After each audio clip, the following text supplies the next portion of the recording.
So I was working on my tea, wine, and spirits cabinet, and initially I was going to add wood wine glass holders.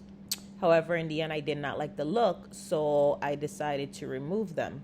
The problem was I had actually glued and screwed these slats onto the shelves.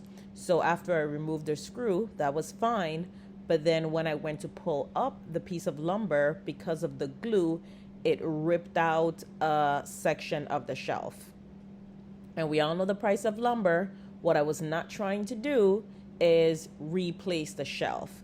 So I had to figure out a way of how to fix the damage to the shelf. So what I used was a 1-inch chisel to essentially square out the area. And then I am going to show you how I went about fixing or repairing the damage that I did to the shelf. We have our gloves, we have our dust mask, and we have our safety goggles for protection. And the tools that I'm going to use is a chisel that is about the size of the cutout that you've made. In this case, it's 1 inch. This is a piece of scrap lumber that we're going to use to make the replacement part. We're going to use a table saw, and we're also going to use our multi-tool and a push back because we don't want our little fingers next to the blade. And another thing, I really like these. These are, I forgot the name of them. They're like these like precision blocks. And the purpose of them is that you can use them to like line up stuff. Like for example, this is a 1 inch by 2 inch by 3 inch. So if I needed to block something off at 1 inch, I could do that. Something at 2 inches, I could do that. Something at 3 inches, I could do that. I really like this set because it has like a whole bunch of different sizes in it. A 1/2 inch, we have a 7/16, we have 3/8. There's a bunch of different ones that are in here. And the reason I like these, before I was thinking, well, why can't I just cut my own from just, scraps of wood? But then, with moisture, depending on the humidity, depending on the weather, wood expands or it contracts. So these precision tools, they're made of metal, I believe, and they stay the same size. This grip, I have it connected to my workbench here.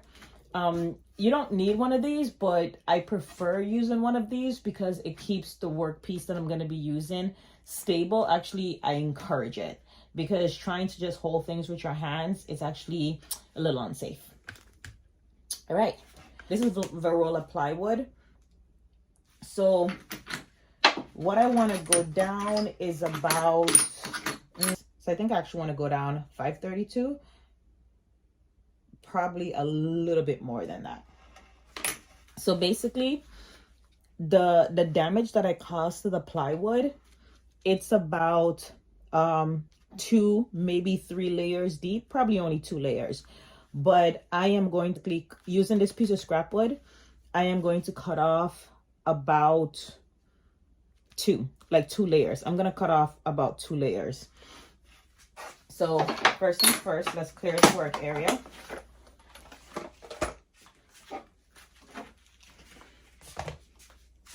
Okay, dust collection has been set up. So go ahead and move this from the area.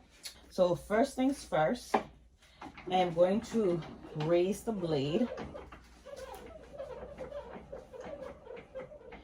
And I want to raise the blade about, let's say 1 inch.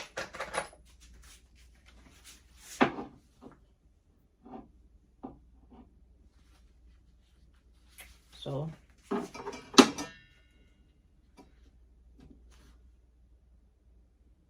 probably a little bit more than that. Yes. Okay. So a little bit over 1 inch. Then, like I said, what we're gonna cut off, we're gonna use this part right here.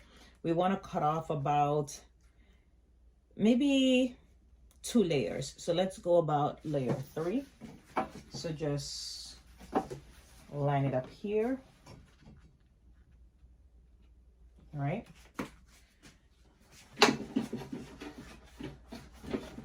Go ahead and add our block. We're gonna go ahead and add our fence.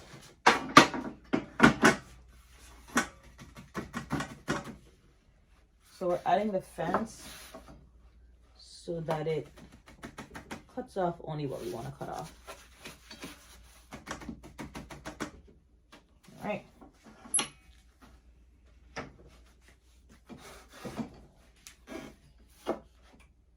All right.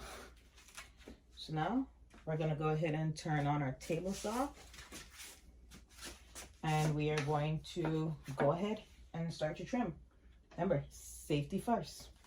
Let me put on my goggles. And I'm going to start the vacuum for dust collection.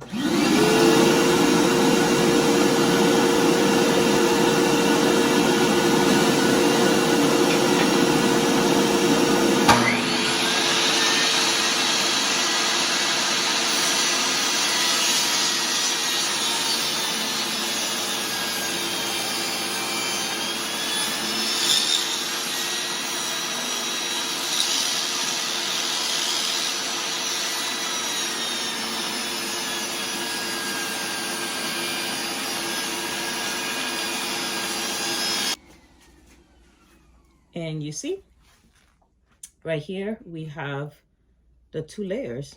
They have separated. So we can go ahead and we can shut this down. All right, I don't need this area anymore. So I'm just gonna go ahead and flip my top back on there.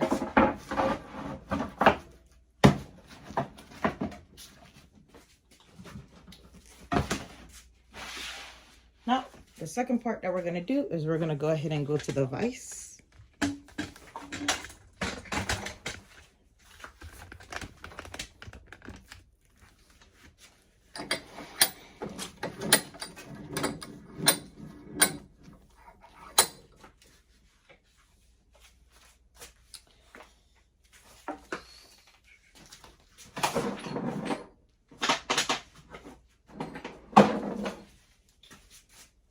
So, like I said, after we've squared it out, the width of the clear out is about 1 inch. So I'm just gonna go ahead and mark the 1 inch line, inches, the damage that I did. So I'll just go ahead and mark the 4 inch space. So basically, I am going to use the multi-tool to cut down here and then cut down here. So I'm going to go ahead and line it up in my grip.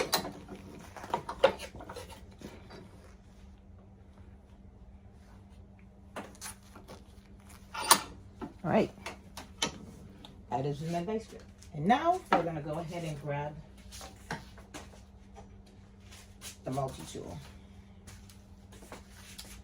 I'm gonna put it to about the dial to about 3, and I'm gonna go ahead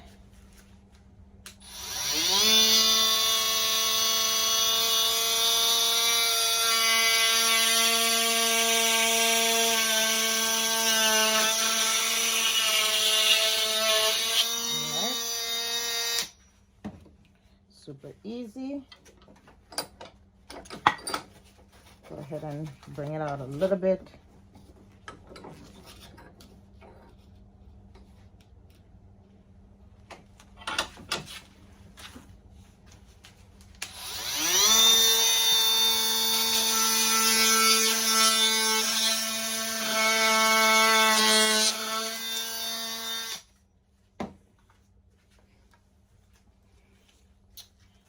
And there we go. This is about, I want to say about 1/8.